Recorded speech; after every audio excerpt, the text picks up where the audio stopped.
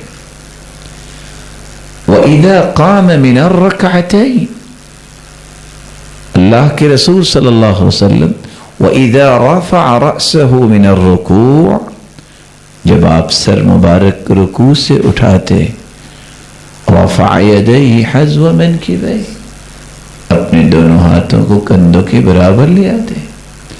وَإِذَا قَامَ مِنَ الرَّكْعَتَيْنِ، اور دوسری روایت کے الفاظ ہیں کہ جب آپ 2 رکعتوں سے اٹھتے، تیسری رکعت کے لیے رفع یدیہ حذو منکبیہ، اور اپنے دونوں ہاتھوں کو اپنے مبارک کندھوں کے برابر اٹھاتے.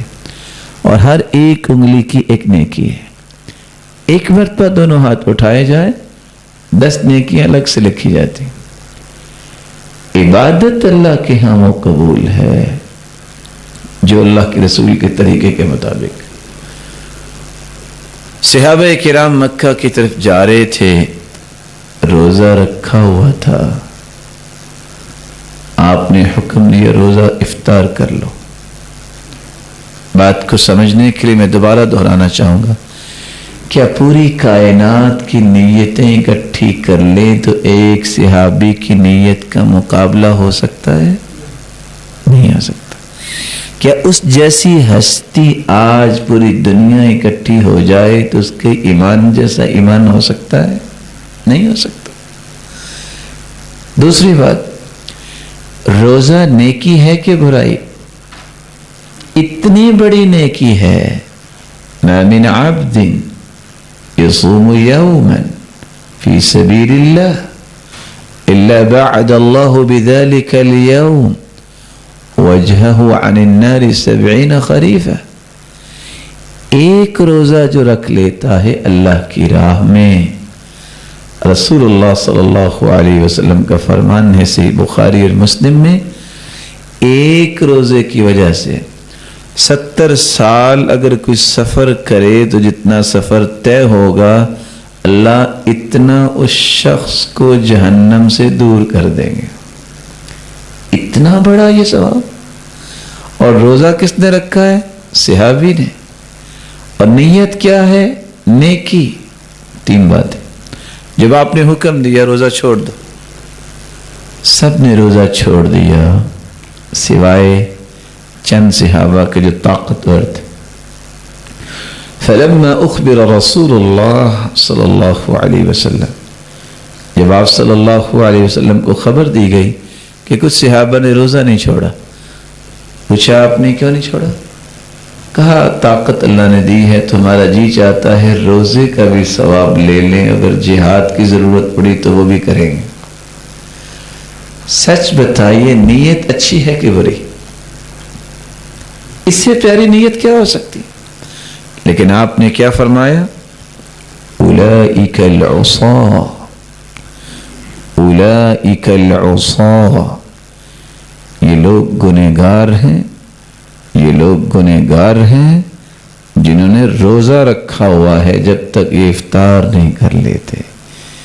محمد رسول اللہ صلی اللہ علیہ وسلم کی بات آ جانے کے بعد، آپ کا فرمان آ جانے کے بعد، آپ کا عمل سمجھ آ جانے کے بعد اس کی مخالفت کرنا جائز نہیں ہے. اس لیے قرآن مجید میں اللہ رب العزت فرماتے ہیں وَمَا كَانَ لِمُؤْمِنٍ وَلَا مُؤْمِنَةٍ إِذَا قَضَى اللَّهُ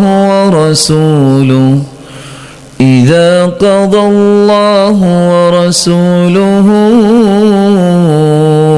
أَمْرًا أَن يَكُونَ لَهُمُ الْخِيَرَةُ مِنْ أَمْرِهِمْ وَمَن يَعْصِ اللَّهَ وَرَسُولَهُ فَقَدْ ضَلَّ ضَلَالًا مبینا، کسی مومن مرد کے لیے حلال نہیں، جائز نہیں، نہ کسی مومنہ عورت کے لیے جائز ہے۔ جب اللہ کا فیصلہ آ جائے قرآن کی شکل میں، جب اس کے محبوب کا فیصلہ آ جائے حدیث کی شکل میں، یہ دو بڑے فیصلے جب آ جائیں، پھر کسی مومن مرد اور عورت کے لیے جائز نہیں ہے کہ وہ اپنی ذاتی رائے کو مقدم کرے، اپنی خواہشات کو مقدم کرے۔ جو ایسا کرے گا اس کے سامنے دو چیزیں رکھ دی، ایک تو اللہ کا نافرمان ہے، ایک اس کے رسول کا نافرمان ہے، اور دوسری بات فَقَدْ ضَلَّ ضَلَالًا مُبِينًا، اس سے بڑا پھر کوئی گمراہ نہیں ہے۔ اللہ تعالی ہم سب کو گمراہی سے محفوظ فرمائے۔ تو عبادت کی تعریف اور عبادت کی قبولیت کی دو شرطیں آپ نے سنی۔ آئیے تیسرا نقطہ، عبادت اس سے دنیا بھی بنتی ہے اور دین بھی بنتا ہے۔ کیسے بنتا ہے؟ یہی تو اسلام کی خوبصورتی ہے، یہی تو دین اسلام کے اندر اللہ تعالیٰ نے روشنی رکھی ہے کہ اسلام اور عبادت کو دل کی اتھا گہرائیوں سے سمجھنے والا اور قبول کرنے والا اور عمل کرنے والا، اس کی دنیا بھی خوبصورت ہوتی ہے اور اس کی آخرت بھی خوبصورت ہوتی ہے۔ انسانی زندگی کے 24 گھنٹے کسی جگہ وہ نوکری بھی کرتا ہوگا، کسی فیکٹری کو بھی وہ رن کرتا ہوگا، کوئی پڑھتا اور پڑھاتا ہوگا، اور لوگ کہتے ہیں کہ 8 گھنٹے کی ڈیوٹی تو کرنی ہی کرنی ہے۔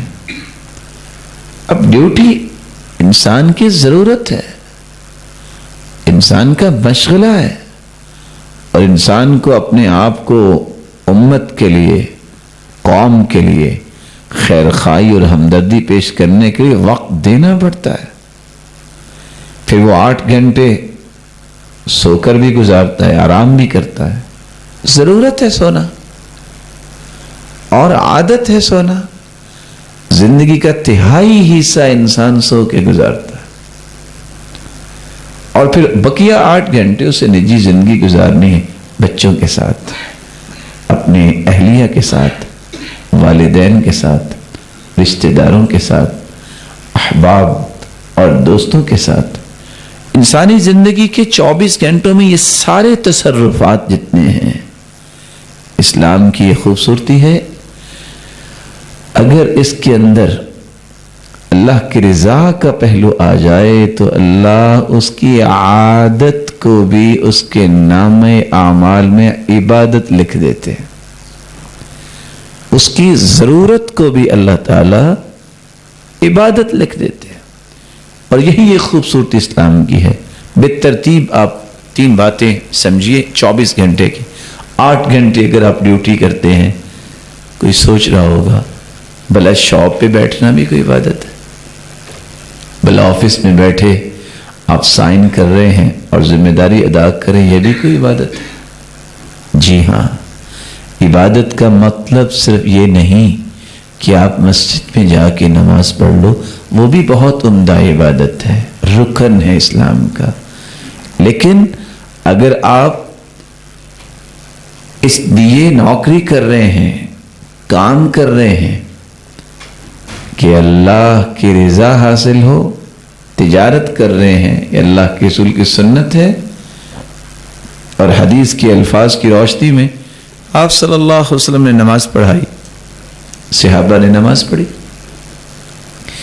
ایک شخص نماز پڑھ کے وہاں سے چل دیا، تیزی سے نکل گیا۔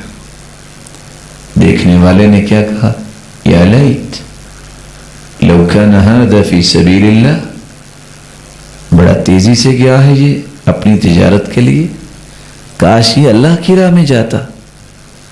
آپ نے اس بات کو پسند نہیں کیا، فرمایا سنو، ان کان خرج ھذا یسعى علی اولاده الصغار فهو فی سبیل اللہ۔ صوم و صلاۃ کا یہ انسان پابند ہے، ابھی نماز آپ کے ساتھ پڑھی ہے اس نے، اگر یہ اپنے بچوں کے لیے حلال لقمہ اس کی تلاش میں نکلا ہے تو یہ بھی اللہ کی راہ میں نکلا ہے. وَإِن كَانَ خَرَجَ هَذَا يَسْعَى عَلَى أَبَوَيْنِ شَيْخَيْنِ كَبِيرَيْنِ فَهُوَ فِي سَبِيلِ اللَّهِ. اگر اس کے بوڑھے والدین اس کے گھر میں موجود ہیں اور ان کے لیے حلال لقمہ لینے کے لیے نکلا ہے، حلال توشہ لینے کے لیے نکلا ہے، تو یہ بھی اللہ کی راہ میں نکلا ہے. اس حدیث کی روشنی میں کیا سمجھ آئی؟ اگر انسان نماز کا پابند ہے، روزے رکھنے والا ہے، اللہ پر ایمان ہے، آخرت کے دن پر ایمان ہے، اور اسی کے مطابق اس کے ایکشنز ہیں، تو یہ شخص شاپ پہ بیٹھا ہو، فیکٹری کے آفس میں بیٹھا ہو، بلکہ میں کہنا چاہوں گا کسی پھٹے پہ بیٹھا ہے تو اس کا بیٹھنا بھی اللہ کے ہاں عبادت ہی لکھا جاتا ہے. کہ اس نے اللہ تعالیٰ کی وحدانیت کو بھی تسلیم کیا اور مانا کہ وہ میرا رب ہے، مجھے اس کے احکامات کے مطابق زندگی گزارنی ہے. اللہ نے یہ حصہ اس کا عبادت بنا دی. آپ نجی زندگی میں آفس کے بعد کام کاج کرتے ہوں گے، بچوں کی تربیت کرتے ہوں گے. اللہ تعالیٰ سب کے بچوں کی حفاظت فرمائے.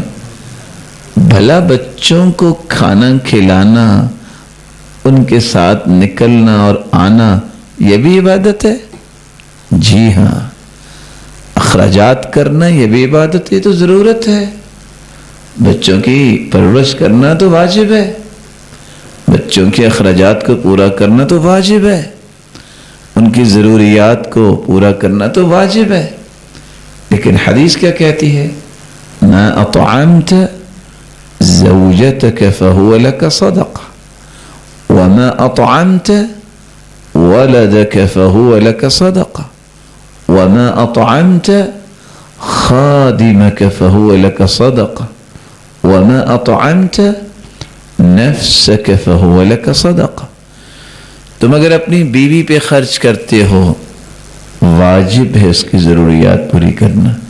اور اگر نیت یہ ہو اے اللہ تیرے پیغمبر کا حکم ہے اور تیرا حکم ہے، اس لیے میں خرچ کر رہا ہوں، تو راضی ہو جانا. بچوں پہ خرچ کیا لاکھوں روپے، واجب ہے پرورش کرنا، تربیت کرنا. لیکن اگر اس غرض سے خرچ کرو اے اللہ اس کو میرے لیے صدقہ جاریہ بنا دے، اس کو قوم و ملت کے لیے بہترین مسلمان بنا دے، تو یہ لاکھوں کروڑوں روپے جو آپ نے بچے پہ خرچ کیے، اسی طرح خادم پہ خرچ کیے، اپنے اوپر خرچ کیے، جب قیامت کے دن حسابات کھلیں گے وہاں کیا لکھا ہوگا؟ میرے بندے یہ تیرا سارے کا سارا مال ہم نے بطور صدقہ لکھ دیا ہے. عبادت بن گئی. یہ اسلام کی نعمت ہے. جب آپ کی نیت خوبصورت ہوتی ہے تو آپ کی عادت اور ضرورت بھی عبادت بن جاتی ہے. اور کافر جتنی چاہے وہ عبادت کرتا ہے، وہ اس کی عادت لکھی جاتی ہے. اب تیسرا پہلو نیند کا پہلو ہے. آپ نے ڈیوٹی کی، اپنے نجی معاملات پہ وقت گزارا، اب آرام بھی کرنا انسان کی ضرورت ہے. الہندسہ الجسمیہ، انسانی جسم کی کچھ احتیاجات ہیں. آپ سونے کے لیے بستر کی طرف جا رہے ہیں، 6 سے 8 گھنٹے سونا یہ انسان کی ضرورت ہے. رسول اللہ صلی اللہ علیہ وسلم کا فرمان ہے اگر مسلمان ہو اور پھر سوتے وقت باوضو ہو جائے اور وضو کرنے کے بعد ذکر و اذکار کرتا ہے اور یہ نیت کرتا ہے من اتی فراشہ وهو ينوي ان يقوم يصلي من الليل، اے اللہ سونے تو جا رہا ہوں لیکن میرے مالک رات کی تاریکی میں تیرے سامنے کھڑے ہو کر تجھ سے باتیں کرنے میں بہت لذت ہے. اللہ یہ لذت مجھے بھی عطا کر دے، مجھے رات کو اٹھنے کی توفیق دے دے.